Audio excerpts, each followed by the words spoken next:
Naše oddaje ne prekinjamo z oglasi, čeprav je tudi to mogoče, ker je vse mogoče. Oddaja s tem imenom ne potrebuje posebne predstavitve. Tu je nekaj utrinkov iz zakulisja.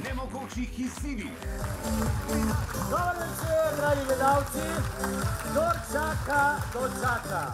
Glede na to, da gre za licenčno francosko oddajo, Francija je veliko večja od Slovenije in ponuja veliko več improvizatorjev, igralcev, komikov in tako naprej kot jih Slovenija. Ampak jaz sem zelo vesela, da nam je, se mi zdi, uspelo najti zelo široko paleto različnih karakterjev in predvsem ljudi, ki so se pripravljeni igrati. Goli v sedlo. Ne smeš vprašati. Aha, vidiš za to. Ker lahko res naše neke domišljijske zadeve ven sebe damo, pa probamo ne uničiti odra, ne sebe, ampak ker se res zabavamo, pa zabavamo še publiko.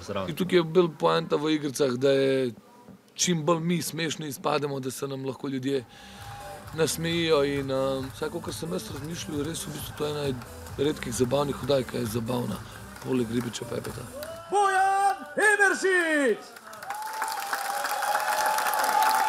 Kdo je rekel majhen? Naj sam stane, da ga jaz ne poiščem, slučajno. Vse mogoče je koncept oddaje, ki je pravzaprav vedno izziv, zaradi tega, ker prihajajo vedno novi gostje, tudi igre se menjavajo in moram reči, da kar veliko dela glede na to, da je to koncept oddaje, ki se ga ne da nikoli popolnoma naštudirati. Lahko si narediš neke oporne točke, lahko si neke stvari pripraviš, ampak večino šova je več ali manj še zmeraj improviziranega, delanega na to, kar se zgodi in komentarjih duhovitih na to in tako naprej. Tako da pri tej oddaji, tudi če bi delal še 10 let, bi verjetno bil to še 10 let izziv.